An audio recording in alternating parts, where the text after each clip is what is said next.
Third. And Kill! You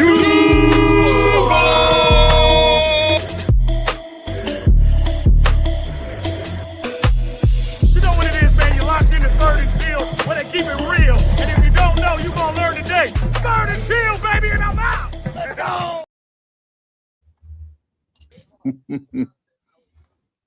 Third and teal. Third and teal, baby. I'm sure you guys have already immediately noticed. We're missing Mr. Producer Man. Mr. Producer Man could not be here tonight. We got some stuff going on. But you know we had to talk about that ass whooping we just put on the Colts. Ain't no way we was letting that slide, huh? Nay, we weren't letting that slide at all. All the smack that was talked during the week, yeah, we not letting that slide at all. No, especially not with the idea that, you know, this was a must-win game, right? Where they're like, oh, the Jaguars have to win this game, and this is the make or break for them. Like, this will show you if they're real or not. And to not only win, but to decimate the team, like to absolutely tear them down. Right. Hey, we not grammaring nothing, Robert. Not at all. I'll tell you what, though. Belt to ass was delivered. What'd you see, Eric? Just give me an overview of the game. How you doing? How you feeling? What's going on? I'm doing wonderful, man. Feeling my age a little bit, but hey, that's normal. So anyway, I'm doing good. Hey, you know, this game Sunday, it was it was a pleasure watching this team grow. You know, as you watch the team from the beginning to look at where they are now, it's really amazing. And yeah, the Colts didn't have an answer for us, whether Daniel Jones stayed in or not. There wasn't no answer, you know, at all. So, you know, it was a good win. It was a very good win, and you know, I'm happy. Put it that way. And you know, I'm one of the biggest critics. I find something wrong, but yeah, it was a good win. It was an important win. We needed that for real. I feel the same way. I feel like watching that game from start to finish, I felt happy with just about everything. I mean, I did find myself at times with the same argument that I had before, which was, why are we playing this cushy zone? I felt like even some of those field goals that they got should not have been given. Agreed. Just because we walked them down the field. We let them have it. And I mean, let them have it such a loose term now. Hey, how's it going? Hey, what's going on? Let them have it such a loose term now. But when you talk about like a team that's dominating from start to finish, right, and we're having our way with them in every facet of the game, you're not going to convince me that us playing 10 yards off the ball is not some kind of intentional idea. Yeah. Well, you know, Campanelli, he likes that's the type of defense he likes for the corners to have their eyes in the back, you know, on the quarterback. But yeah, I'm with you on that. That soft zone that they play drives me bonkers, man. I mean, it drives me crazy. You know, especially when you start seeing them giving up little short passes. He's like, really? What are we doing here? You know, what are we doing? You know, let's get a little sticky. Let's get on these guys. You know, make it hard for the quarterback. When Leonard came in, that's exactly how to drove down the field. You know what I mean? That's exactly I felt like they got help. Well, there was multiple times. Yeah. Well, we're not going to talk about the penalties right now. Yeah, that's for later on. I mean, yeah. First thing I want to say is, you know, like I've been on a couple podcasts recently. Like, I know you watch multiple podcasts because we're not self-centered guys, believe it or not. We know we're great, but we watch everybody else's stuff too. Okay. We're watching everything. And the general consensus did really seem to be that there were some people that were 50-50. They didn't think we were going to take it. There are some people that thought we could take it.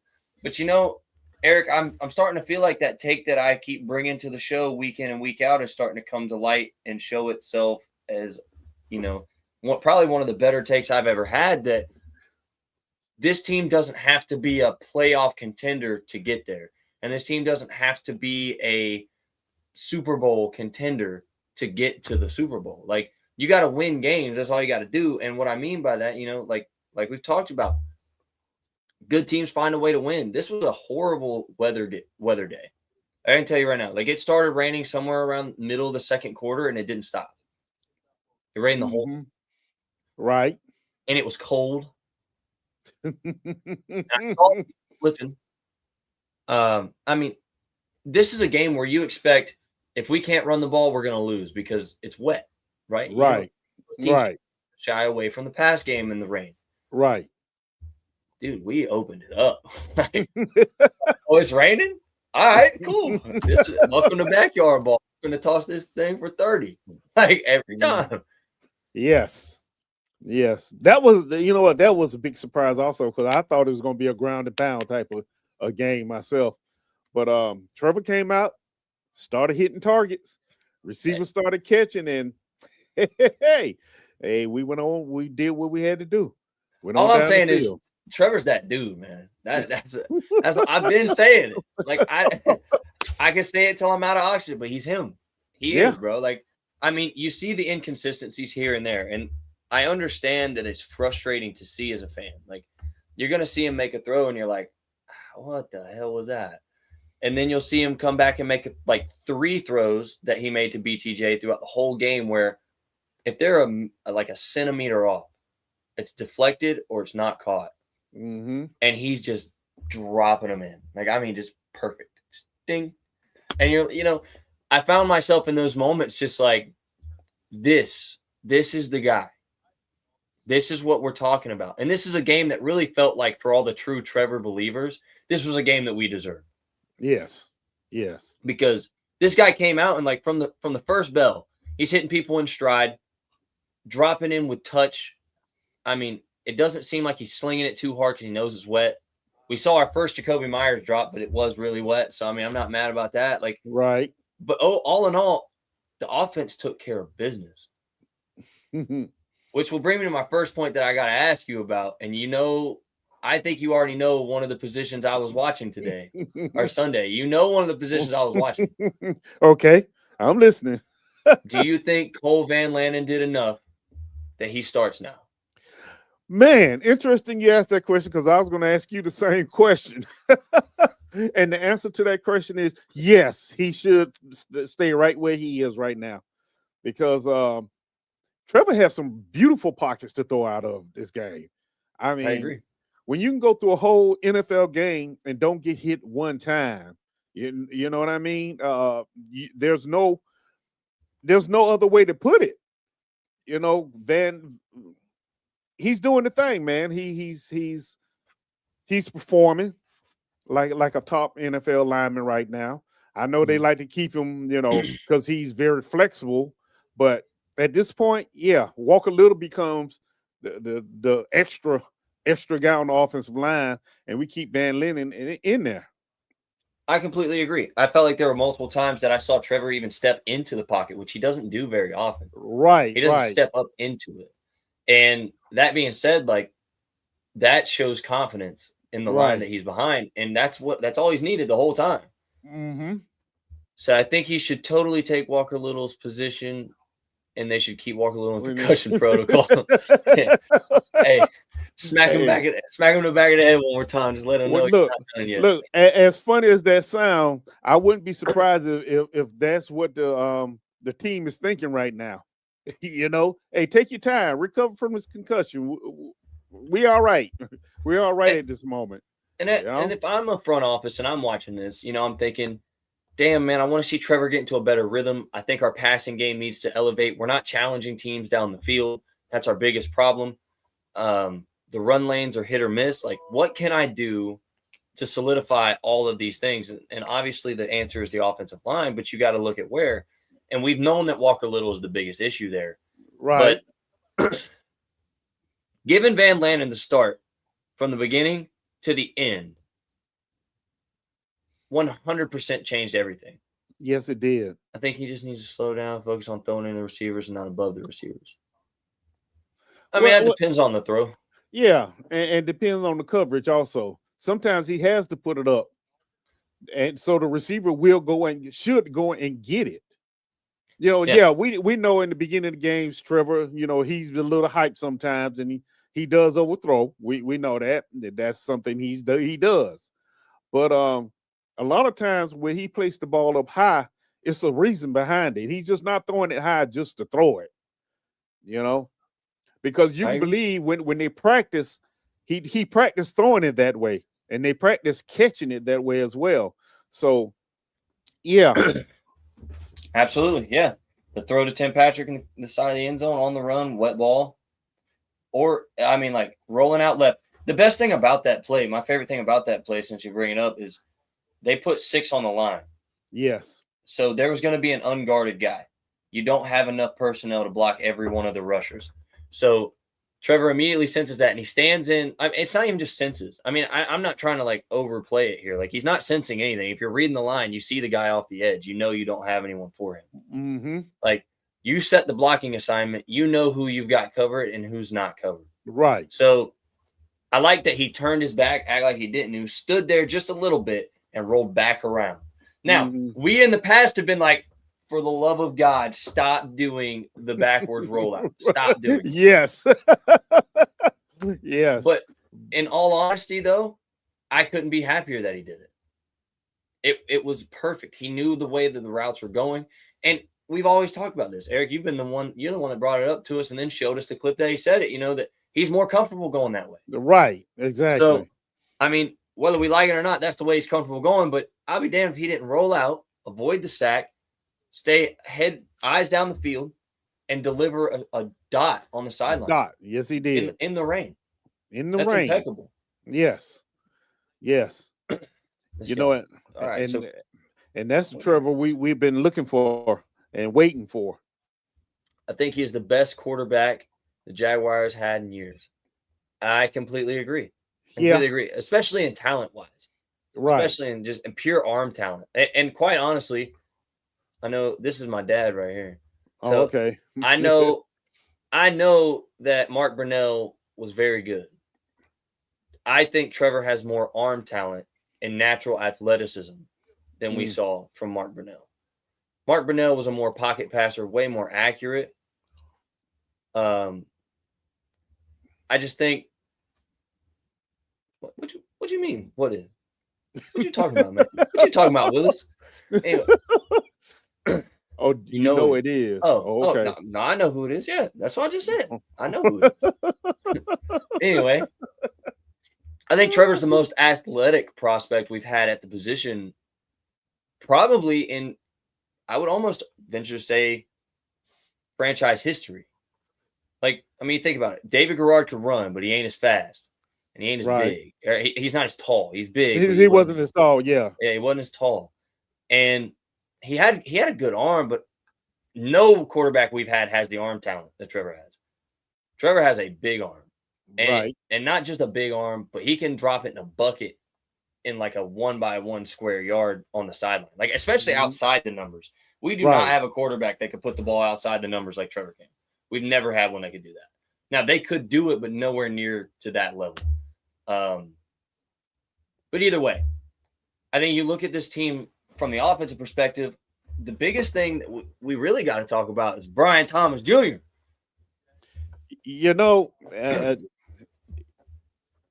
Talk about Brian Thomas Jr. You cannot talk about him without the addition of Jacoby Myers, because he has made a big difference in our receiving core. I don't know what he's working with. He's working with them, during practice or what have you. But our receiving core has gotten a lot better, and I do believe Brian Thomas Jr. sitting on the sideline those previous games has helped him recover, number one, from whatever illnesses he had. But sometimes you need to sit back and just watch and learn by that way. And with Jacoby Myers being out on the field and being the professional that he is and not dropping passes, that'll work with you a little bit. That'll eat at you. Either you're gonna come in and you're gonna perform, or see your playing time cut short. So I agree. and I think when Brian Thomas Jr. wasn't on the field for them 2 games, you could tell because we couldn't stretch the field. Mm-mm. So teams brought their safeties down and covered everybody short. Now that Brian Thomas Jr. is back, we can stretch the field, which opens the field up for Brenton Strange, Jacoby Myers, Parker Washington, Tim Patrick. And with him all of a sudden catching the ball again, that's going to make it even better. You know what I mean? Jacoby Myers is a big addition to this team, and it's amazing how he has changed the dynamic of our receiving core. You can just see it, and Trevor has become more confident in the receivers, because he's not just trying to get it to Brian Thomas Jr. anymore, or just Brenton Strange. He's spreading the ball around, which also makes it hard for a defense to lock into one player. I don't say this one right here now. You're going to have some motherfuckers mad about this. If you notice, but in the past week, Trevor Lawrence is number 2 behind Matthew Stafford. It's accurate.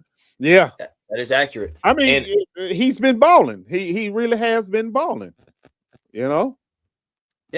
And, I have this right here for us. You have the top 5 scoring offenses in the last 5 weeks. Do you think you could name them? The Rams. Mm-hmm. They're number 1. Yeah, I know it's the Jaguars. Jaguars in there. We are number 4. Okay, we're number 4. Let's see, who else would it be? Dun, dun, dun, dun. I would say Seattle. Seattle's number 2. Okay. Let's see, who else putting up a lot of points? Detroit been putting up some points lately. They're not on there. They're not on there? Okay. Nope. And that makes it even more impressive because they do put up points. Mm-hmm. So you've got Los Angeles at 1. Okay. You've got Seattle at 2. Okay. Los Angeles is at 31.8. Seattle's at 31.4. Okay. San Francisco's at 29.4. We come in at 29.2. Okay. And we are above the Chicago Bears at 29. Okay. I would have never guessed Chicago. So we're averaging on the cusp of 30 points a game. Yes. In the last 5 weeks. Last 5 weeks.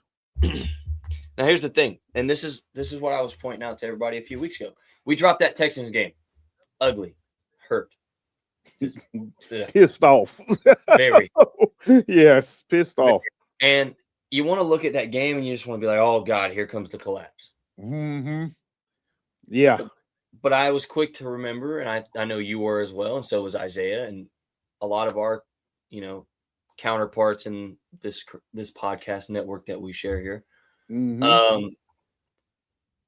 We were one play away from that's a W. So you look at it and you're like, is it a collapse or did we just take our foot off the gas? And then you look at the next couple weeks, they just got better and better and better. Right. And now here we are, we're coming into a game where we do stuff like this on the first play. Now, leading rusher, Jonathan Taylor. And you can see it, right, Eric? Good. Mm-hmm. Yeah. There you go. Right there. Look at that dude right there. Right in the center. Just that's first play. That's off the rip. Okay. You know what? I read a piece where was it a Luacon? He talked about that play. He said usually when Indianapolis come out, they run play action and try and hit the receiver across the middle. He actually said that. So Lloyd was on his film study. So when they expected it to happen, it was right there. And that, that's the first play I meant to say, of course, of our defensive side of the ball. Because now it's a good transition to move over to that side of the ball. Because as far as the offensive goes, we played a complete and thorough game. We played a full 60-minute experience. And that's what happens when we do that. Right. I mean, you've seen Brian Thomas come back, and I think the reason we're challenging down the field now is they know they have to respect Jacoby Myers. For some reason, and I don't know what it is, defenses just won't respect Parker Washington. I don't know why they're not – I don't know why they don't. He makes them pay for it every time. But For some reason, they just don't respect it. So now you've got Jacoby Myers, who they know they have to respect. They have to respect Brenton Strange, and they know that. And then you got Brian on the outside. Insane. Right. And then, that also brings up a question, Eric, that I guess I should ask you now before we move on to our defensive side of the ball and segue into how great they played. Where's De'Ami Brown? De'Ami Brown is in the doghouse. That's what De'Ami Brown is. Yeah, saw a lot of Tim Patrick. Yeah. De'Ami Brown, I think, he's gone after the year. He just hasn't produced as like they thought he would. Even we were high on him when they brought him in, like, okay, yeah, but he hasn't produced at all, No. I actually remember the conversation we had when he came in too. Like, I remember I said he doesn't even have 1,000 yards collectively. Right. Until the playoff appearance the year before, or last year in Washington, where he just went off in the playoffs. He went off.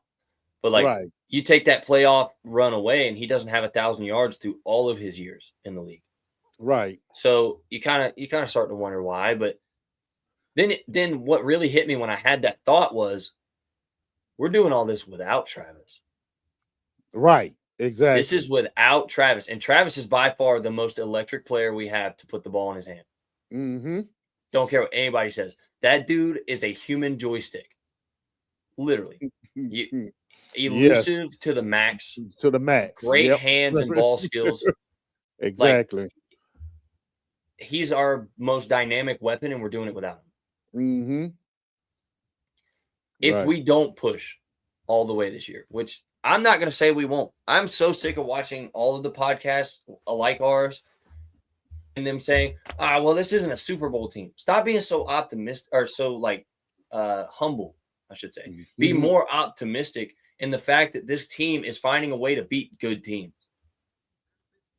We have a lot of quality wins this year, which is why when we had the same record as the Colts, we were still number one. Right. That's why we were number one. We have better wins. Exactly. We played a lot of teams that are going to be in the playoff. Being serious. Yeah, you're right. You're absolutely correct. We almost beat the second best offense in the league. Mm-hmm. We did almost, but Trimmy doesn't need. Hold on, let me do this real quick. Yeah. Hold on, Robert. I'm gonna bring you up and let everybody read it and catch up while I finish this thought, and we'll come back to it. Okay. So we almost beat the Seahawks. Almost. I mean, we had a rougher day that day, but it was still a good game. We got decimated by the Rams. That was bad. Yeah. But we beat the 49ers playoff team. Obviously. We beat the Chiefs that just came from the Super Bowl. Now, they don't look so good this year. They don't. I mean, but that, unfortunately, that just is what it is. Right. But we've had multiple games this year where people are like, "Oh, Jacksonville, you're not going to pull this one out." No way, Jacksonville's not pulling that off. Mm-hmm. They pull it off, and just keep stacking good wins. Wins. They just keep stacking good ones. And there's a term that's used: learning how to win. And first year coaching staff, first year front office, team learning a new system, and you're gonna have to learn some things. Now, are they learning to win? Heck yeah. Look at the Vegas game. What was the other overtime game we had? Arizona. I can remember. I remember. Last year those were losses without a doubt. So this team not only learning how to win, they expect to win, and that's a big difference when you step on the field, because this is the NFL. It's not like you really got bad players. You know what I mean? All of them are the best at what they do, for the most part. Yeah, so, you're playing the best the world has to offer. Yeah, this is the league, man. So to go out there and just perform the way this team has been performing the last few weeks, you should applaud that. You should be happy about that. And they're getting better. If you haven't seen the growth from week 1 to now, I don't know what you've been watching. I was say you ain't watching. Right. You just ain't watching. Even with the coach Cohen, he has grown as well. His play calling is getting better. And it's showing, So I agree. hopefully keep it going. I agree. No, Tremble doesn't need to catch returns anymore. Tootin and D Allen until Washington comes back. I completely agree. I don't know why. I don't know why we weren't. Hey, listen, I'm gonna tell you right now. I saw LaQuint Allen on the sideline pregame. Dude already was skied up. His ski mask was on immediately. Like I was like, oh, he's on that. Oh yeah. He's on one. He's on one. And dude, that guy's a little maniac with the ball, and I love it. So I agree with Robert. Give him the ball on every return. Yeah. And honestly, even after Parker does come back, don't get me wrong, I love Parker, and he is the best returner we have. He is. But I would not be mad to see them bring him away from the return game simply because he is that much of a weapon in the offensive passing game that I don't want to risk something happening to him like just happened. He got hurt on a return. So he is our best returner. I mean, I'm not – that's no doubt. But, like, I still think LaQuint Allen Jr. can get us some yards too. I think he'll do enough for sure that it would be okay to let Parker focal point offense now. Right. Because we need him. We need him. I don't want to see Tim Jones anymore. He's not or Tim Patrick. He didn't do bad. Sorry. I damn sure don't want to see Tim Jones, but Tim Patrick didn't do bad. He did good this game. He really did. He did well this game. But I will say, if that's Parker Washington on the field, I'm not wondering if Tim's going to catch those. I know Parker's catching those. Mm-hmm. Like in all of those catches that Tim had, which props to Tim. I'm glad you showed up and played. Yeah. That's guaranteed for Parker. That's another day in the office. I think Tim was trying to make up for that play in Arizona. Well, he got to. He got his big mouth sister out here on Twitter talking trash like he ain't messing up. You know what?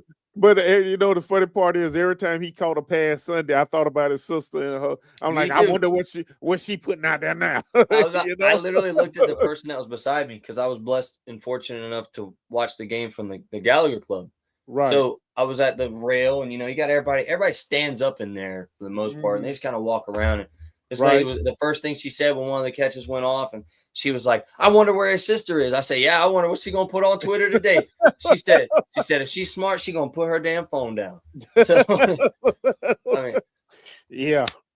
That all in all things considered, though, I do agree with you, Robert. I think I'm worried about Tootin doing it because Tootin got hurt on one too. He came back in the game, but he did get hurt on one. He did get hurt on one. And I think you do have to be careful with that because he is your backup running back. Well, you definitely got to be careful with that now because we're still in the situation where we got to pay ETN this year. Right. And that may not go the way we want it to go. So, but that's something we can come back to in a little bit. Defense. Phenomenal. When you start out with a play like we just showed a minute ago, when you start out and you got Devin Lloyd jumping the ball immediately, taking the ball right back, and that turns into points off of turnovers, amazing. They forced 4 turnovers? 3. They had 2 picks, and I thought they had 2 fumbles. No, it was 2 picks and a fumble. Okay, so 3. Okay. Yeah, 3. Well, you create 3 turnovers in the biggest game of the year. Yeah. Yeah. Mm-hmm. We like that. And the hits, they were playing with tenacity. Those boys were fired up. Like, so they came on the field, and the first thing I said was, like, I actually have a small clip from the play that Devin Lloyd picked it off. Mm-hmm.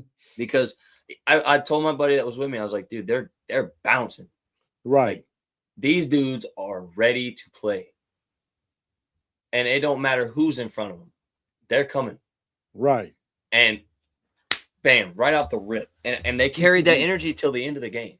Yes. They did. They really did. And that's what I was excited to see.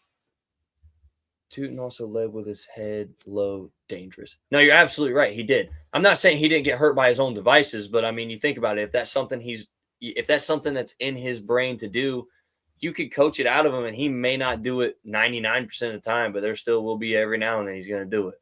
Yeah. And you just got to hope it doesn't hurt him, because when we get to that conversation a little bit, Robert, I will bring this comment back up and we can talk about it. But that's dangerous. Yeah. You're playing with fire on that. Just like how we were talking about playing with fire with Parker. You know what I mean? Like we're trusting Tim Patrick right now. And he did play really well this game, but you're playing with fire by putting him out there on every return because he should be focal pointing offense. We need him, especially with Travis gone. We need him. Yo, what's up, buddy? Good to see you. Duval TV. Good to see you. Duval. But anyway, defensively though, I felt like the corners were sticky when the routes came to him. Yeah, we know we did already kind of touch on the soft zone. We know he started backing off, and clearly we called the dogs off. Yes, I mean we did. But you know what though? I agree with it. I don't think this division is not coming down to a points differential. It's not. We're in almost a must-win situation against Denver. Here's the only way we lose this division: Houston wins out. And we lose to Denver. Now, we can lose to the Jets, but as long as we beat Denver, we're good. We'll still win the division. But, of course, if we win out, then obviously there's nothing they can do. Right. Well, see, our last, 4 games, they're all AFC opponents. Mm-hmm. Right? So that does count, somewhere in there.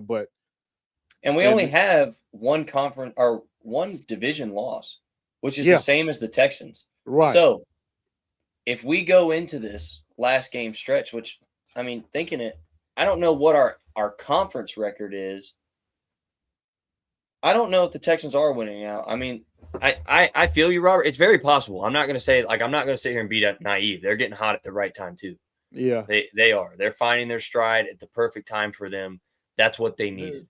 But, I mean, I can't sit here and pretend like the Chargers didn't look really good towards the end of the game last night and seem like they found a little bit of tenacity. And if they can hold, look, it takes a good team to take the Super Bowl champions to overtime and pull it out. I don't care that their offense in Philly looks off this year. It does, but they are the Super Bowl champions, and there's a really good chance that they go back again. I mean, it's still really good. Don't get me wrong. The Rams and the Rams and the Seahawks are juggernauts right now. But you can never underestimate Philadelphia in the build that they have currently. You just can't. Because even last year, everybody was convinced it was going to be Washington, and look what happened. Exactly. So, conference record 6-2. Thank you. All right, so if our conference record is 6-2, and we go into this last stretch here, we play the Jets. That, I'm going to be honest, that better be a damn W. I will be pissed. Then we play the Colts again. We play the Colts in Indianapolis. I think we take that. I have no fear of the Colts at all, especially without anything representing competent quarterback play. Phillip Rivers is still good. Don't get me wrong. I'm not finna sit here and pretend that just because that man is old, he don't know football, because he does. Let's not pretend this ain't Phillip Rivers, okay? But we got that. Yeah, see, right as I said it. Yeah. And I mean, okay, so they signed Phillip Rivers. His high school, he was coaching, ran the same offense that the Colts run. So he'd be comfortable. Yeah, he'd be comfortable. That's if he, I think they brought him in more to be the backup to Leonard. I don't really think they brought him in to start. I'm going to be completely honest. It wouldn't matter to me anyway, because we were tearing their ass up before Daniel Jones went down anyway. Right, exactly. So it doesn't matter. Right. I don't care who. That's the one thing I would like to point out. Like I've seen a lot of Colts fans that just keep going. If we had Daniel the whole game, we were whooping ass before Daniel went out. What are you talking about? Right. Like it was what? It was 21-7? Mm-hmm. Bro, stop the madness. But Robert makes a good point. The Texans defense will kill Herbert. The Texans defense will kill anyone. Let's be real. Which I think also, just side note, is just a testament to how good Trevor actually is, because they didn't. But just whatever, Right. And just what do we know? I think you're right, Robert. I think that's true. But also, I can't say that our defense killing him is what reaffirms that. Justin Herbert does not play well in Jacksonville. Mhm. He doesn't play well against Jacksonville, period, but he damn sure Period. doesn't do it in Jacksonville. Right. We hurt their third string QB's knee in the last game. He's week to week. Yeah, Riley Leonard has a knee injury, by the way. Yeah. So, Exactly. but all things considered, I don't give a damn who they put at quarterback. I don't care. Because Shane Steichen is an incompetent moron. And I'm just saying, you have the best running back in the league. It's a rain game, and you try to get cute on the first damn play of the game. Right. Stop it. But that's the tendency. Stop it. That's a tendency. And you know what, though? I got to say, though, this kind of goes with our defensive conversation that we're having, too, though. It's just like, I felt like we did an amazing job at eliminating Taylor and Tyler Warren. We did a phenomenal job. Yes. Now, see, that's who was really worrying me, Tyler Warren. And, you know, you didn't hear his name called at all damn near the whole game, which is, like you said, is an outstanding job. Because Tyler Warren's pretty decent. You know, he's been having some decent games. I think between Tyler Warren and Brock Bowers, you are looking at the next Travis Kelce and George Kittle. Okay. I can agree with that. I mean, I really those two guys are going to be the future of the tight end position. But I got to say, though, I think you give Britton Strange one full year in an offense with no injury, Britton Strange is with him. Strange is a freak. Don't care. Yeah. I don't care what anybody says. Britton Strange is a freak. And him being back in the offense makes all of the difference. The difference. Yes, it does. Yes, it does. But that being said, I also felt like, you know, we still survived again being the best rushing defense in the league. We have yet to give up a single 100-yard rusher. Yeah. And I like that. I felt like we actually got good pressure on the quarterback this game, too. I was happy with that. Mm-hmm. Very happy with that. Strange reminds me of Mercedes Lewis. I'll tell you what. If Strange can manage to play even a half as long as Mercedes Lewis, he's still playing. Yes. Signed to a team right now. Yes, he is still playing. If he manages to do that, I'll be more than happy. Because I agree. Mercedes Lewis would go up for balls, and he was a hell of a chip blocker, too. Yeah. I agree. But I think Britton Strange is better. Like, yeah, I was about to say that. Yes. Same type of build. Britton Strange is just better at it. Yeah. Strange is better. I also, you know what I didn't feel like I missed the whole game? What's that? Dewey. So I guess it's time for me to kind of eat it a little bit because I've been preaching the whole time. Hey, y'all gonna realize if Dewey goes down, we're gonna miss him. And I gotta be honest. Well, you know, that goes back to what I was speaking about earlier. That just shows the growth of the team. Because earlier in the season, if he was out, yeah, we would have noticed. But Eric Murray was back. And even Antonio Johnson, and, you know, we give Antonio Johnson hell on this show.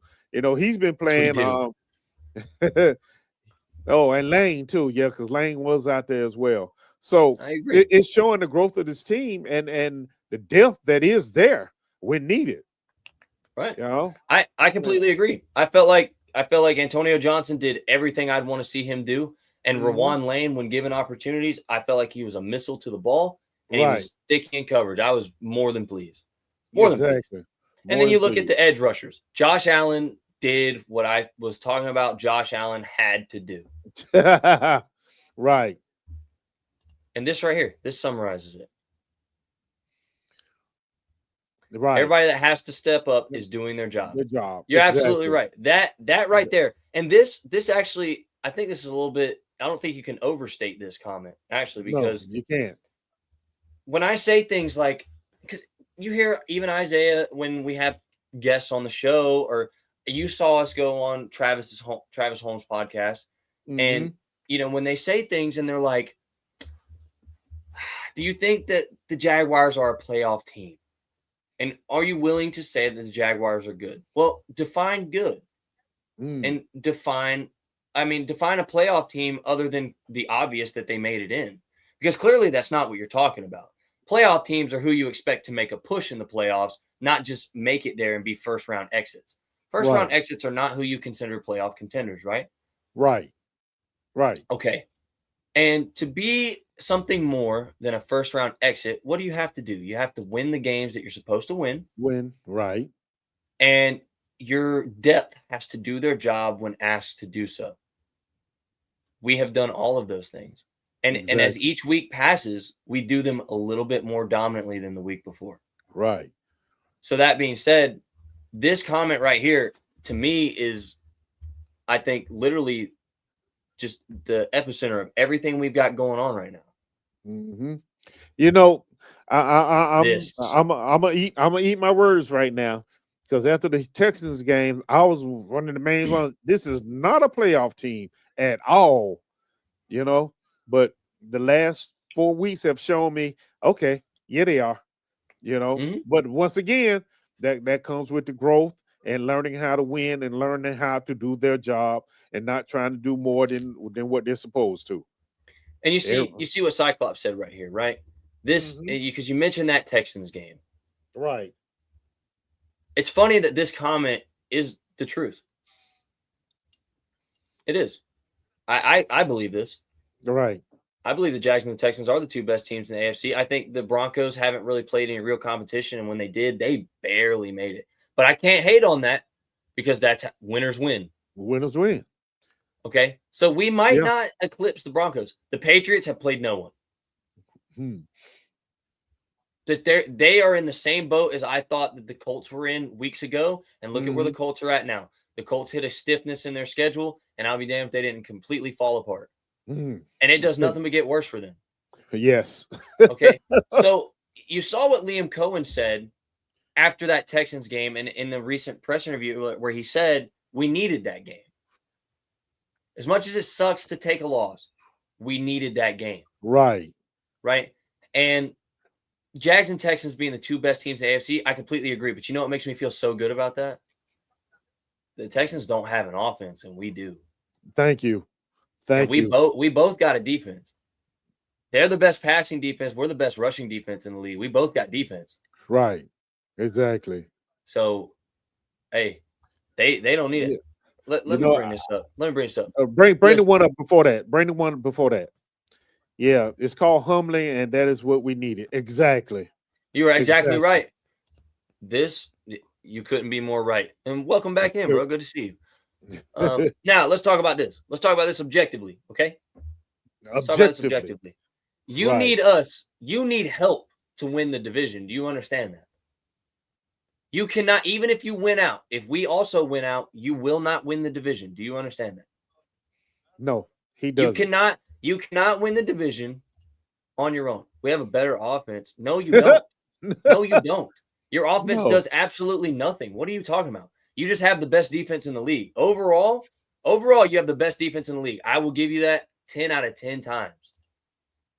Well, I appreciate you realizing that, because a lot of Texas fans don't. And the only reason I say it, it's not as an insult to you. It's just, you got to understand, like, when it comes to Jags and Texans fans talking about things, you gotta set the floor for how delusional the fan is you're talking to. And I'm being completely honest, because the Texans were in a bad spot to start the year. Their defense heated back up and started going back on, and it goes crazy. Hey, you're right. We did split games. We split games, but you know the game we won the game when you had your better offense on the field. But we do have a game on you. You're absolutely right. We do have a game on you. And here's the thing. Oh, we're going to sweep the Titans too, big dog. If you didn't see the belt the ass we just put on them a couple weeks ago, hey, and I'm glad the Texans did too, to be honest. I love to see teams take care of games that they got to take care of. Right. You know what? Because I love football. I'm a Jaguars fan first, but I'm also a football fan. Right. So I don't like seeing teams that you looking at it, you're like, damn, yeah, y'all should take this one. This one should be a pretty easy win for you. And you go out there and you just see a struggle fest the whole time. That's terrible. Don't nobody want to watch that. And, you know, to be honest with you, the Jags and the Texans are in a very similar position with that too, because we both have another game with the Colts. Yep. So, of course, you think this. You're gonna think this. Yeah. You're supposed to think this. And quite honestly, if you want to be honest with you, oh Lord. Listen, here's the thing. Here's the thing. If you want to be honest with you, look at receivers. We definitely have a better receiving core now. Like you have one elite Nico receiver. Collins. Nico Collins. Yeah, you have Nico Collins. Your two receivers have shown. Your two rookies have shown flashes. You've got a potential to have a really good one, but you don't have a really good one yet. You don't. Stop it. Stop it. Tank Dell being gone. Tank Dell was your next one, and then now he's his. Yeah, that's sad. That is sad because he is amazing. Tank Dell is amazing, and Higgins has got a lot of potential, but he's not there yet.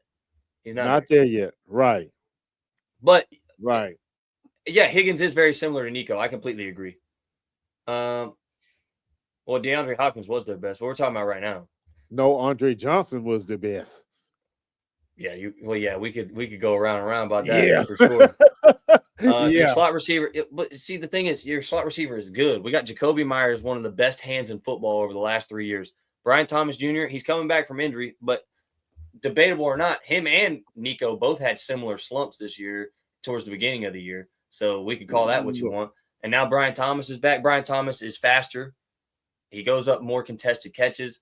Brian Thomas will surpass him at some point. But even if he hasn't yet, there's still one receiver to one receiver. And then we have Parker Washington, who's one of the greatest slot contested catches in the league. Argue with a wall. Just watch that dude's tape. I don't even have to be a Jags fan to dead serious tell you that. Like, Parker Washington is the truth. Yes. No, I'm not saying I think you're missing the point. I'm not saying they don't go up and get the ball. Both our teams have receivers that go up and get the ball. I agree with you. And CJ, all CJ has to do is put it up there. Yeah, but CJ has to stop seeing ghosts in the backfield to put it up there. Because you can't lie now. There was like an 8-game stretch where CJ just did not look like a quarterback. He just looked like a dude holding the ball. And I'm just saying. But either way, not the point. Point is not the point. There you go. Point is, Texans need help to win the division. So we are in control here. The Jacksonville Jaguars are in control. Right.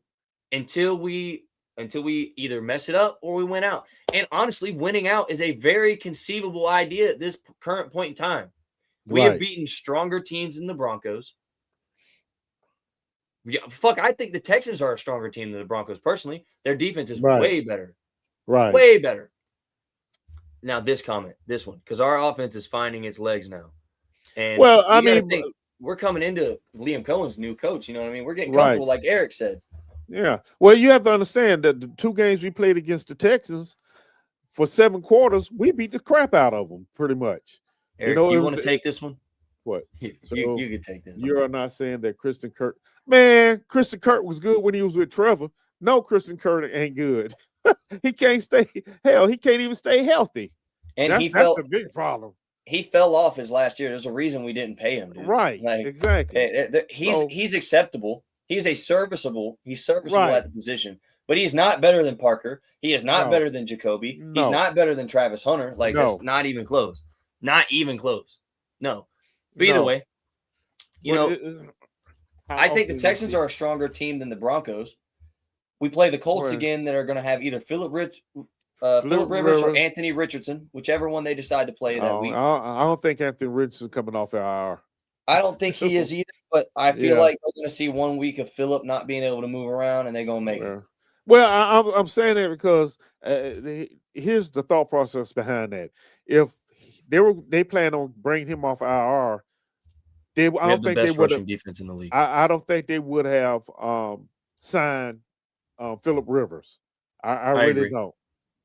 Yeah, but this right here. So they said his eye is still like swollen pretty bad. Hey, you see this? Yeah, I'm with you. I'm with you, dog. I'm with you because look, the O-line is not coming together. You are delusional. You are talking yourself into a delusion right now. But this right here, where you talk about your running backs, you guys have 2 really good running backs. Woody Marks is going to be really good, but you're forgetting we have the best rushing defense in the league. And Nick Chubb, and we played y'all twice. We played y'all twice. Keep that in mind. It's not like you're waiting to play us to find out. But we're still the best rushing defense in the league, bro. Nick Chubb is not the old Nick Chubb either. No. No. So again, we play the Jets. The Jets have thrown for negative passing yards in a game this year. I am not worried about the Jets, dude. We play the Broncos and the Colts and the Titans.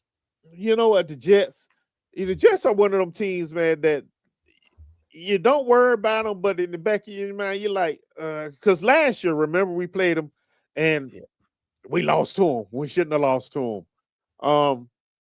The Jets are one of those teams right now who you don't even know. You don't even know who the hell the quarterback gonna be for the Jets this week. True. That's very true. You know, I heard Tell was taking over. Now they're saying some stringer taking over. He is. So, who's their running back? I haven't heard much from him this season as well. We'll get to that. You know, but he is dangerous. Right. Yeah, we get to that, and he is dangerous as well. You know, so this is a game we should win. Yeah, Reese Hall. We should win. You know, but then again, any given Sunday. But I do believe that Cohen is going to have this team ready to go, and we playing at home again. So yeah, I really think we'll handle business this time because they know what's at stake. I completely agree. I think this right here is important to bring up too. I don't like that they're hiding that from the whole league, not just you guys. Something's actually wrong with him. Like I think it's like clearly something's really wrong because of the timetable, but like I think they're really worried about whether he's going to come back at all, and they just ain't ready to say it. Exactly. And then this right here, Isaiah trying to get rid of him, aka Paul's finest, is unavailable tonight. He has a trip tomorrow, and our brother is getting ready. You know, getting ready. Exactly. We told him we hold down the fort. You know, he knows we got him. We got his back. But I appreciate you asking him because that's our dog. But you know, honestly, I think this team is doing something now that they haven't done even in the earlier parts of the season, where we're not playing down two teams. Like we're not playing to match whatever they're doing. And that is why I don't feel like a trap game is something I'm too worried about. Because if it was, we would have slipped against Tennessee. Or at least it would have been a closer game. I was at not Tennessee, their divisional opponent. So no, we're not going to slip against them. Well, we did a couple years ago. You know, when after Trevor's injury, we win that game, we're in. Yeah. That last game against Tennessee, we're in. No. Well, hear me out. Okay. Hear me out. Tennessee's terrible. They are, but they have a win on the schedule because somebody didn't take them serious. And in the earlier parts of the year, bro, we were not. We were not good. Like not good when it came to bad teams. Right. Exactly. Now, this is crazy. This is crazy right here. But this I also agree. They're just looking for draft positioning. But no, I don't think we would have lost that game. I'm saying it would have been a lot closer. Like we were clearly in control from start to finish.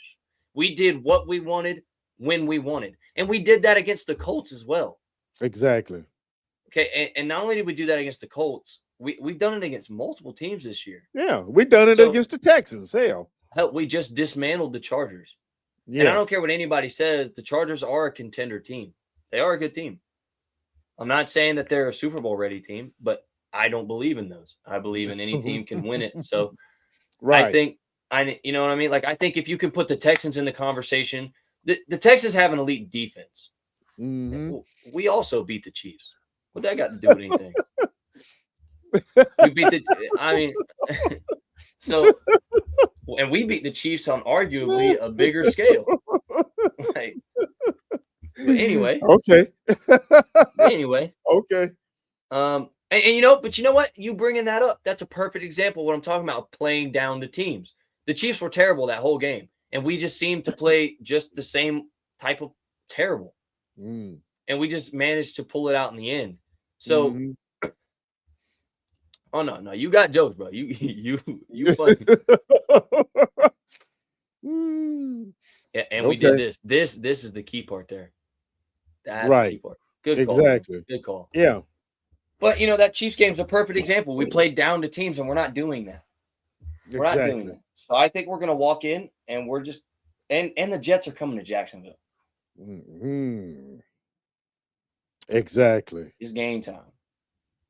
Yeah, it's game time. It's game time. And quite honestly, I hope that Liam's not the coach that wants us to pull starters for the last game of the season. I don't think he is. I don't think he is either. I want us to win out. I would love to see us win out. Yeah. You know, That's 13-4. one reason why. Yeah, that's one reason why I don't think he's going to do it. And number two, the continuity. You know, sometimes that ruins the continuity of a team when you do that. So Yeah. I don't think he's going to do it. They're going to play. Well, and there's too much at stake. And it's too much at stake. I agree. You can't afford to slip up. Right. But let me ask you something. Also, fuck yeah, we fuck with that belt to ass. Anyway, right. Obviously, you asked the question last week, and it was a great question. Was if we lost out from here on, which at this point would put us at 9-8, a winning season, right. A winning season. You obviously consider that a success. Where do you put Liam Cohen in the Coach of the Year conversation? Because I think that's something that has to be talked about. Yeah. Let's see. Looking at the other coaches, new coaches, Mike Vrabel in New England. But does he count though? See, and that's my argument too. Does he really count? I mean, yeah, because this is not Braves' first go around, big right? Exactly. So, you know, I think Liam Cohen actually should be the Coach of the Year right now. I think it's him or Ben Johnson. Well, yeah. And you know what though? I'm so happy to know that our coach is in the conversation too, because I know we were all upset when we didn't get Ben. Right? Well, yeah, we were. Yeah, we were. We thought it was a clear, concise decision: Ben Johnson or bust. Yeah, that is true. And the fact that we didn't, we were all like, like it's not like we don't dislike Liam, but like, how's this gonna go? Like, is it gonna be the same? Like, are we gonna get this, offensive guru? And so far, we have. Right. We have. Right. Have there been growing pains? Of course. But it's getting better, and it's beginning to put a top product out on the field, which is always a good thing. Always a good thing. But back to your question, yes, I consider the season a big success. Whether we lose out or not, it has been a success. You've seen the growth. You've seen a picture of the future, what this team can be and probably will be. Yes. And to talk about it, we only won 4 games last year. We had 9 already with 4 games left. Losses we have. Yeah, with 4 games left. So, yes, it definitely has been a success. Yeah, I know Travis Hunter got hurt and we traded our first round pick for him and blah, blah, blah, blah, blah, blah, blah. It's NFL, I don't even care. Football. I don't even care. It happens. I don't care. It's not like our first round pick's going to be that great next year now anyway. That means exactly. And that means just Travis is going to be a lot better next year because he gets to sit and watch also and study film and get some more coaching done, while rehabbing and what have you. So, yeah, it's all looking good right now. It really is. So, all right. Yeah. So, that in mind, this to me, and you tell me how you feel about it, like this to me feels like 2017. Damn, I was thinking that. Yes, it really like does. 2017 because we're coming down the stretch. We're still not getting any respect, and that's fine. I love the way Liam and them responded to that, and we can get into that in just a minute. But we're still not getting any respect. We're not really getting the recognition. Here and there, we're on the power rankings, but you can't ignore us.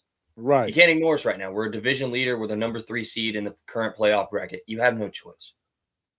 But I remember that year, like we weren't even in as good a position as we are right now. And even that year, though, it was like I remember playing these big games. I'm like, God, I just hope the Jags don't do the Jags thing. Like, please, just pull this out. Like when we went into Pittsburgh, you're right. Like, damn, please don't do the Jag thing. Exactly. And we didn't. And you're like, damn, that's crazy. But it felt like it was like, eventually this is going to run out of steam, right? Mm-hmm.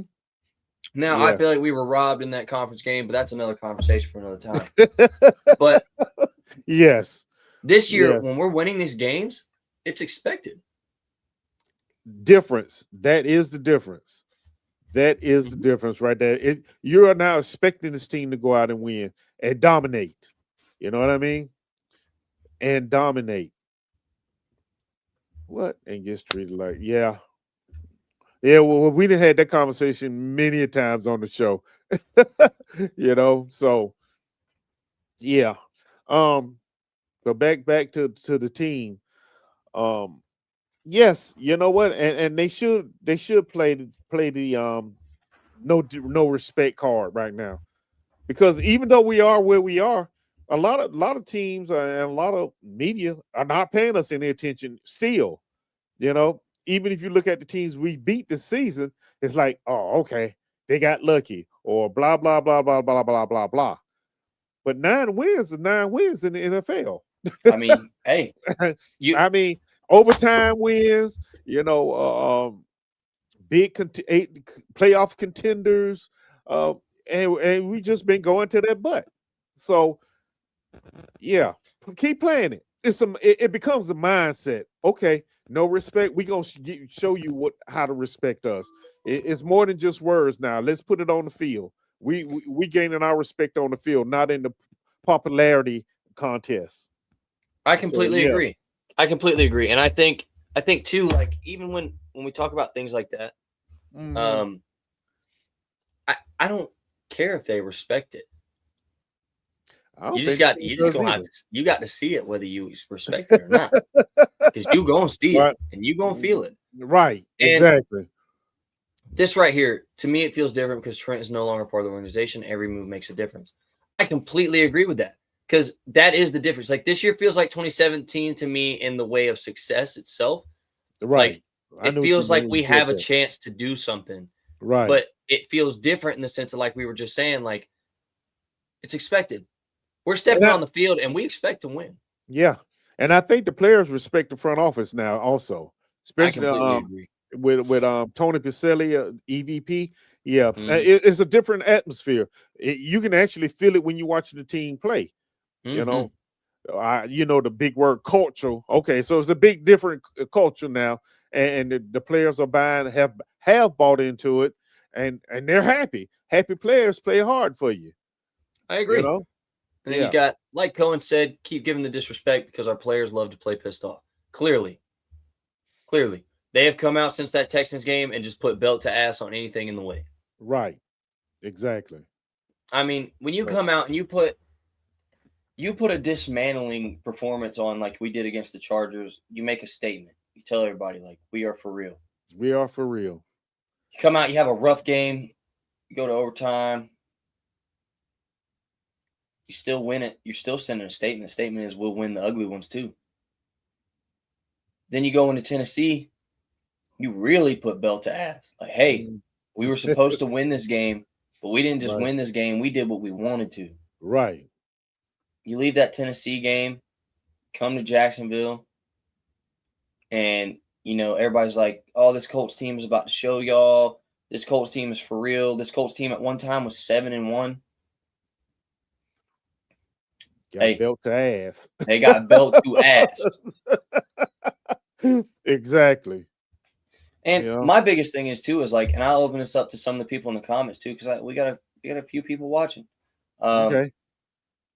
For all the Trevor doubters and, like, maybe all the naysayers, what do you have to say now? What do you have to say now? We're 2 weeks straight of multiple touchdowns, no turnovers, crazy passer rating, good IQ, and just hard football. What do you say now? Oh, they out there. Oh, they are out there. No. They they're out there. Right. Absolutely right. Absolutely right. And I'm watching Trevor roll through and make these impressive throws. He's stepping up in the pocket, running the ball for multiple yards. And the only thing I'm thinking in my head is, you fucking tell him. And I found myself multiple times during the game. Yeah, you know what's up, Michael. Yep. And exactly. I found myself multiple times during the game just looking around. Where y'all at now? Where y'all at? What will you say now? Exactly. What will you say now? Because, right. Eric, and you've seen this and you know this because you're right there with me, but you've seen me go on multiple podcasts. You've seen me be on our show multiple times, week in and week out. you've gone on podcasts the same way, and people come at you the same way, and they're like, "Oh, you've just got your teal glasses on. You're just defending him. Like, you've got to see this." No. What I see is right. I watch this team every snap that they play. I watch every one of them. Right. I could tell you what the problems with the team are. And Trevor Lawrence is not a problem with the team. Nope. Hey, that's accurate. We love that. We love this.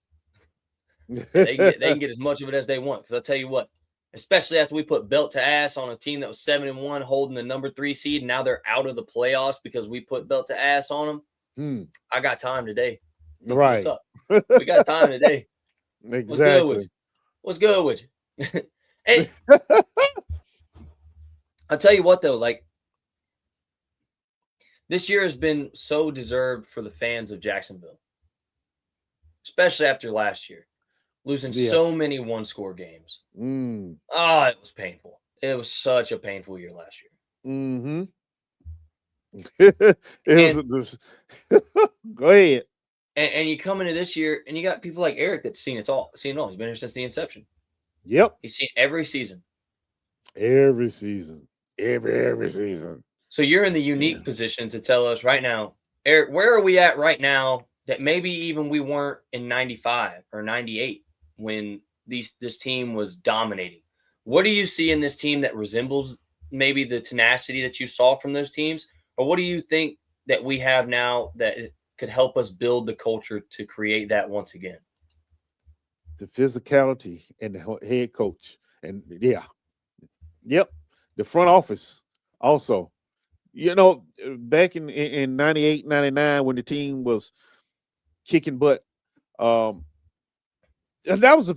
were very physical teams, believe it or not. They were very physical. And once they stepped on the field, you didn't expect nothing but the best out of them. And that's what they gave you week in and week out. You know, Tom Coughlin was the coach, and he was a stickler, but they respected him and they played hard for him. And that's what you're seeing right now with Lee and Cohen. You know, the players are playing hard for him. So, I see more trusted players are coming together. They're listening to each other. And like Eric said, the front office. Yeah, exactly. You know, when a player trusts the front office, they'll play hard. Believe it or not, they will play hard for the team. Now, like the case with Balky, I think the locker room was lost with Balky. They didn't trust him any longer, you know, because of some of the decisions he made, and it started showing on the field. You know, so So to say that is, there's a lot of similarity, but I actually think this team that we're watching right now can actually be better than those teams, without a doubt. They can be better than the 2017 team, actually. You know, I feel like they are. Yeah. The 17 team. Yeah, the 17 team. So, you know, consistency, of course, is going to have to be a little bit more consistent and get rid of some of the penalties. But as you saw in the Chargers game, when they put the penalties away and play, they can't be beat. They're unstoppable. You know, they are unstoppable. So I agree. Yeah. And we know what you mean, Mike. I know you mean Jordan Lewis. And see that right there.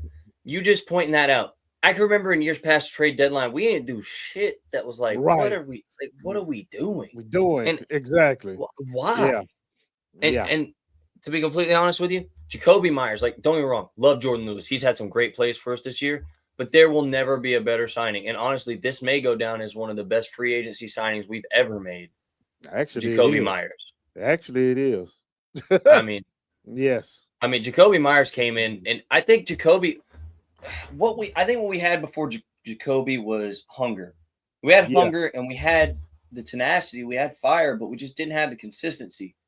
The professionalism. Jacoby is a professionally consistent player. Right. You get that. You know how you say sometimes you need that veteran in to show you how to be a professional, and that's exactly what Jacoby came in and did. You know, I agree. And this comment right here, I think this comment also couldn't be understated. Trevor's always shown when he can buy into a game plan, he can produce. The front office now has it to where the entire team has bought in, and it's showing. Yeah. I think that's there's nothing more spot on, because I think you've seen in years past where you got Trevor's throwing a lot of boneheaded picks, right? You're like, damn, man, like, what are you thinking? And I think all he's thinking is he knows he's the only one that's bought in. Like, maybe not literally that thought, but he knows he's the only one that's all in for this guy. Right. Because you got people even in the past 2 years where, like, you saw it. We let go of Caldwell. First thing he said was the problem's still in the building. So clearly not everyone was bought in. Right. Exactly. Okay? And if you got a quarterback that tells you, and I'm gonna be honest with you, I believe Trevor when he says he was bought into Doug Peterson and their scheme. I believe he's telling the truth, because he had some really good stretches. But you got players that are just not cutting it. Like me and Eric and Isaiah have talked about this until we're blue in the face. They're just not good enough. Right. Right. Not like good enough. You got people like Walker Little, Myers second, best pick behind Calais Campbell. I don't know, and we'll get to that. Hey, hold on to that thought, okay? I think when you're looking at like the buy-in standpoint, right? Everyone, like you said, is bought in, and you're seeing all three phases of the game are playing consistently good football. Mm-hmm. There's not one phase of the game now where you're in these, especially this past month, where you're like, damn, they really need to get it together. Like, damn, they're being carried right now. That's not happening. Right. And that's why even earlier when Texans buddy is like talking about Texans this and that, the Texans are being carried by their defense. Thank you. Our defense is showing up, but so is our offense, and so is special teams. So that being said, like, we're playing good football in all three phases. And if you can put a full 60-minute game of all three phases of consistency, you cannot be beat. Can't be beat. You're right. And now on to this. Myers second best pick behind Calais Campbell. I'm going to disagree, and here's why. Calais Campbell made a massive impact. You are 1,000% correct. I think Jacoby is going to be the reason this team goes to Super Bowl or playoff contention like status. Calais was just another great piece to a defense that was already insane. Right. That was a damn good defense. It really was. Like, it was star-studded. And don't get me wrong, not taking away from Calais. I love Calais. And I'm going to be completely honest with you, I'm pissed he's not a Jaguar right now. Yeah. I think Calais, when he came in, brought leadership. Leadership. And don't forget, that was Josh Hines Island. Calais mentored him. So he brought the leadership and professionalism, to that team. Because that was still a young team, believe it or not. It was a very young team. So that's where Calais' presence actually paid off. Yeah, what did it say? Last dream about Gabe Davis. He should be just get paid your gun. But this right here actually just ties into exactly what I was saying.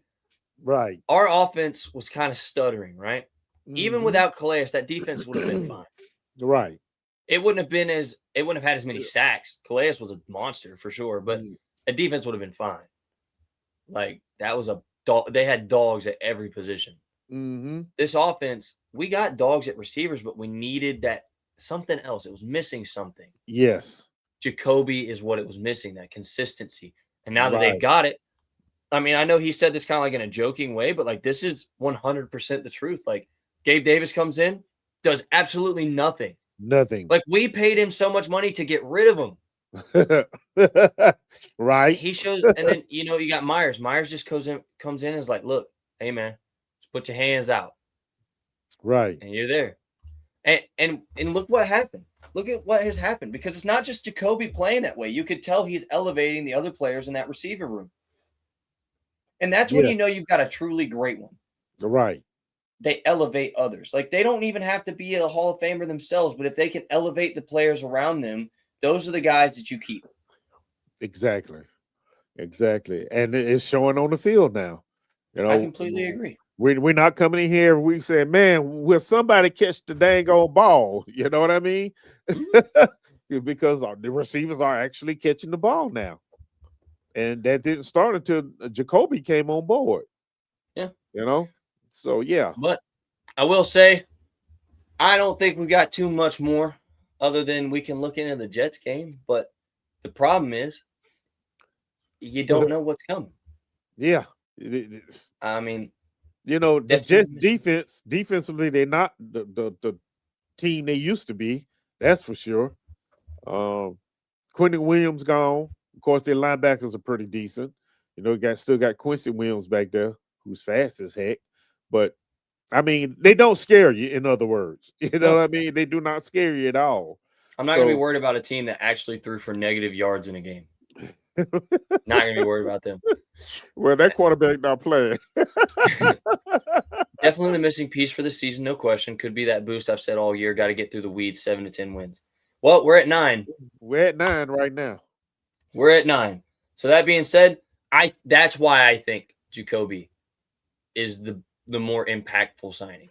Right. I think the reason people would flock to Calais is just because of how much we love him. Give Jacoby another year or two here, you'll love him the same way. Yeah.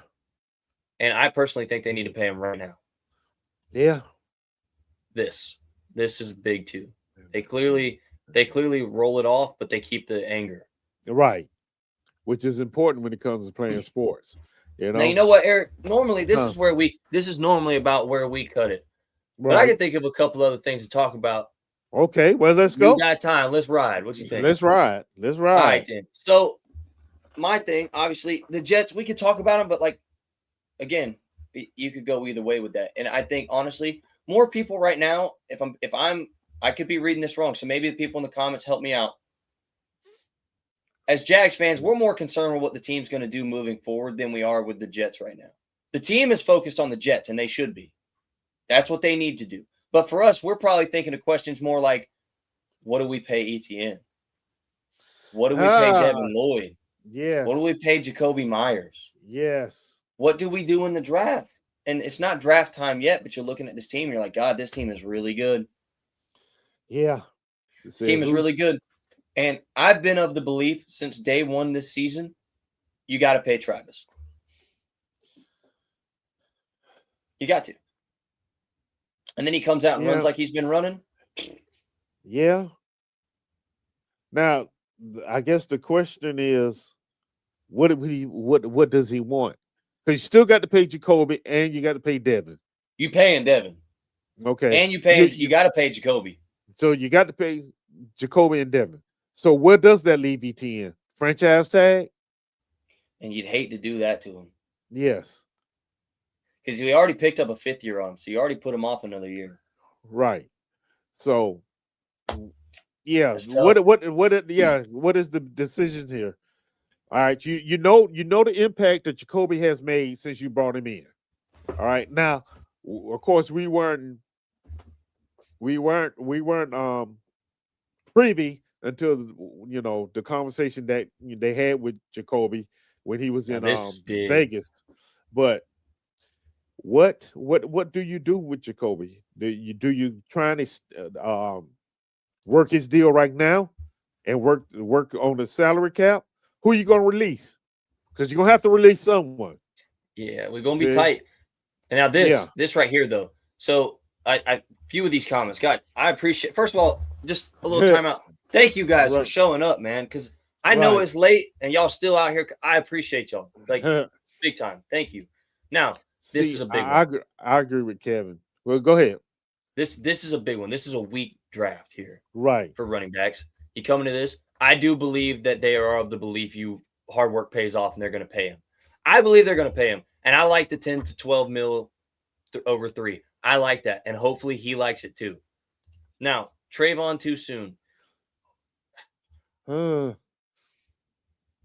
the only way, before we get to Trayvon, the only way ETN, I think Trevor is going to have a lot to do with whether ETN stays or not. Also, I really do. I think he's going to want him here. First of all, yeah. Pay who you can, restructure some things, go into the draft for depth at O-line. Right, we got the right mix of young veterans and young players. Let me be completely clear: Trevor will restructure his deal. Yeah, if they asked him, 100%. I Right. guarantee you, he will move some of it to signing bonus and 100% free up as much cap space as they can. Because Trevor cares more about winning. You could tell by the way he talks. Right. You can tell I by the agree way with he that. talks. He just wants the team to win. He knows he's set for life. Okay, dude. Once you sign that contract, you're good, bro. You're good. So you think about it. I think this is just another example where we can't get too cute. Is there anything strong in this draft class? I just hear that bad QB class, bad halfback, bad wide receiver, bad tackle. Yeah, here. I'm gonna be honest with you, Brandon. I've heard the same. I worry about the tackles because we need one. Yes, we need one. And I think we got to go get one. I didn't see Millum get any play time. So clearly something's not right with him. I don't know if it's just he's just not ready or what. He may But not even just all he may not be ready. even all defense. And that's a hard one to sell too, because we need a corner help, I think, just for depth. But even at safety, everybody's like, oh, you need safety, you need safety. I think you bring Eric Murray back on a cheap deal. He's played plenty well enough. Right. How long did we sign him? Actually, did we sign him 1 year? I think it's 1 year. I might be tripping because I know we gave Jordan multiple years, so we're good there. Great linebacker class if Lloyd isn't paid. Yeah, there's no way this should be a conversation though.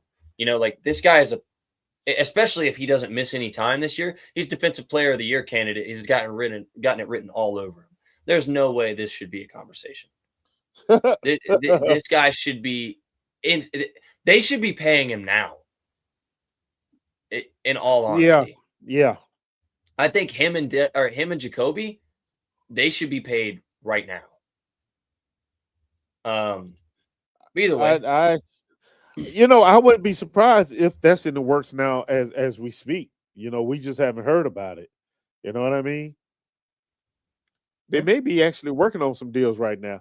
And just like Kevin said in the chat, I do foresee them restructuring some deals to clear up some money.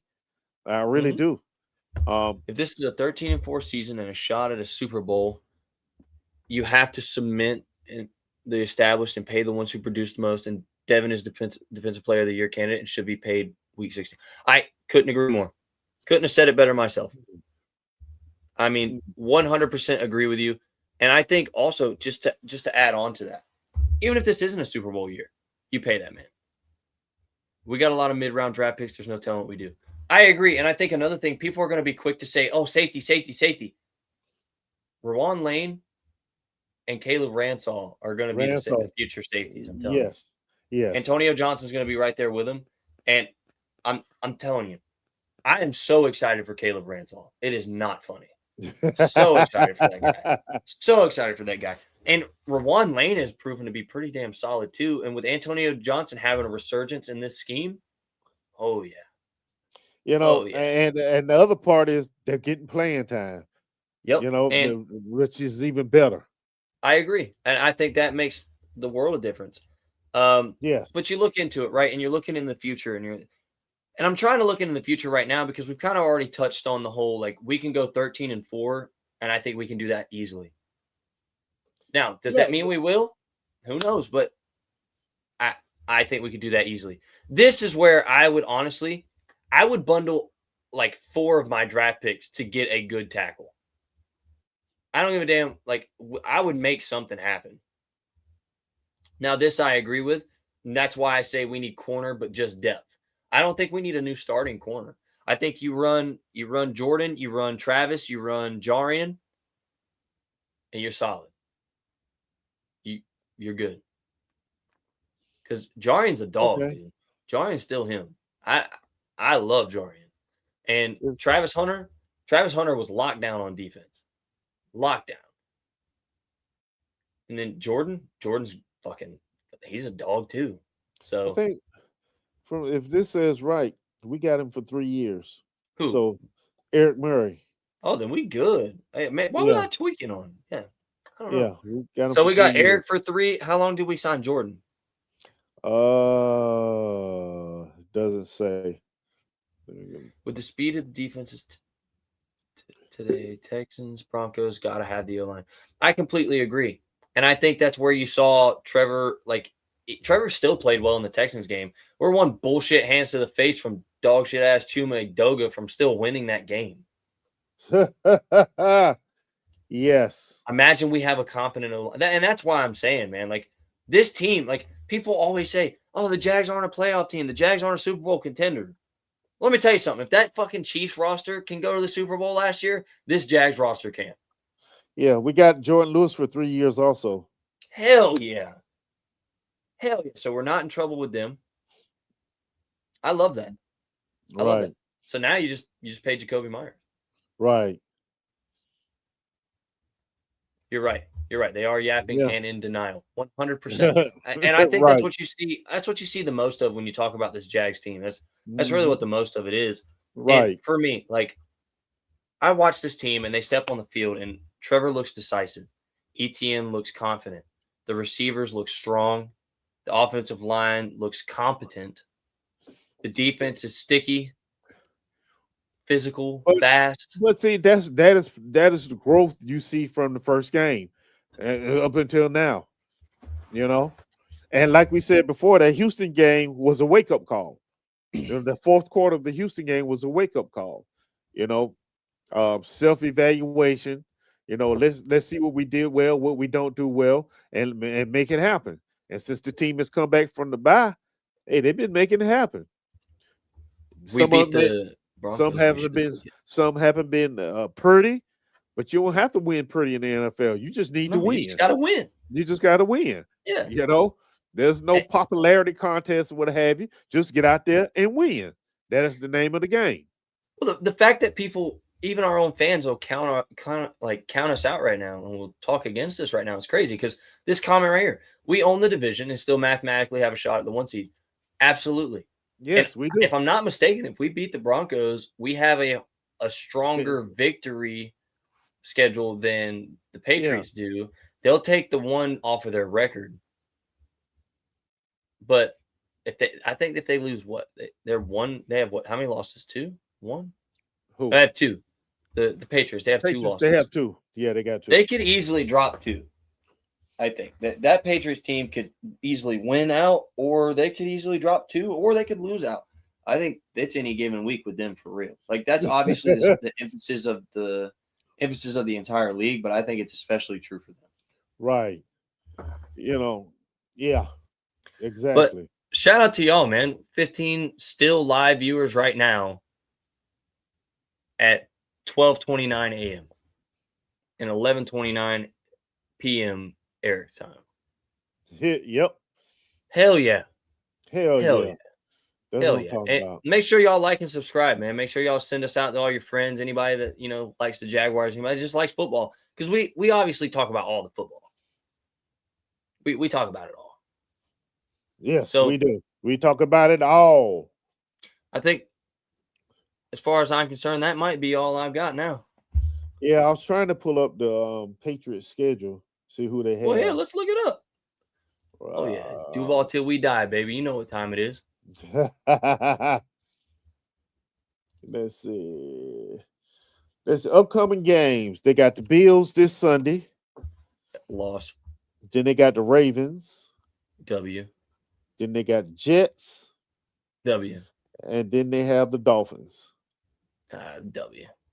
So they could their last chance to really drop one is this Sunday. I guess they could lose to the Dolphins. The Dolphins have been kind of like weird the last few weeks. Like I don't know what they're doing. Exactly. You know, that's another one that's you know, you just don't know what team you're gonna get. Yeah, the Patriots 11-2. So yeah. So yeah, the Dolphins are on a win streak. Exactly. Yeah, they're I guess they're a fun little team right now. I don't know. So maybe they did. Maybe they do. But I think personally, though, I see us winning out. So yeah, I mean, favorable schedule. Mm-hmm. Yeah, and if the team continues to play as they have, I don't see why not. I agree. I really don't see why not. You know, and especially with Boy going down in Indianapolis, that just, you know, because you assumed already that we was gonna split with Indy. We know they weren't gonna win in Jacksonville, but they have a better chance winning at home. But with their quarterback situation, you know, that's more of a we got that one too. Yeah, the season's over.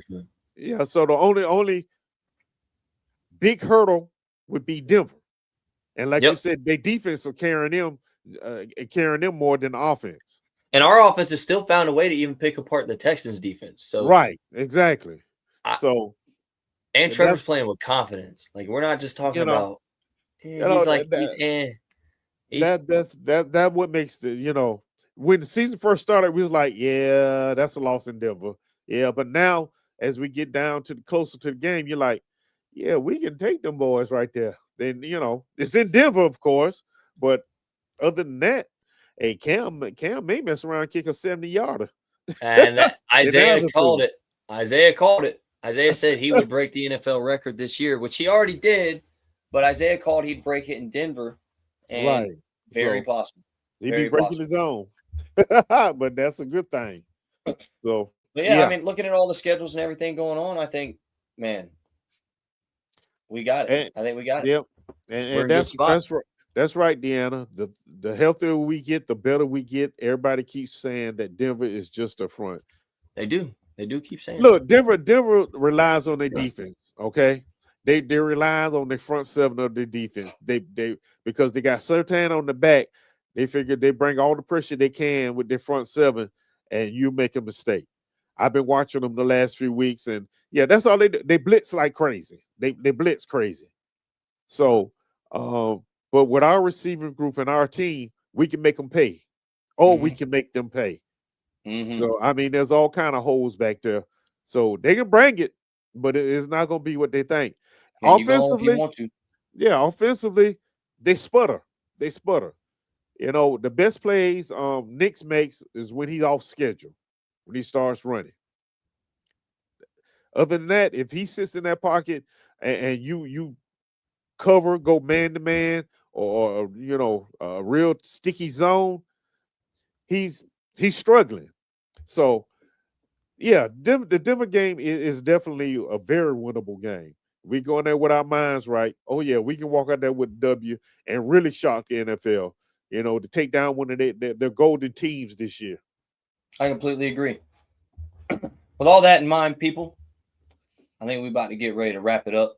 Yeah. I'll tell you what, though. Damn, it's a good time to be a Jaguar, ain't it? Mm-hmm. Yeah. Duval, baby. Duval. And like I said, don't forget, subscribe, comment on all of our other stuff. Go watch all of our other content. We got plenty of shorts and clips and stuff you guys should check out if you want to check it out. Don't forget to go follow all the other podcasts. We got one for every team in this division, whether we like them or not. This AFC South show as well, where our own resident Isaiah is a feature there. As the big man Curtis would say, be good people. Be good people. And we'll catch you next time. Peace. All right. Duval. Shout out Worm.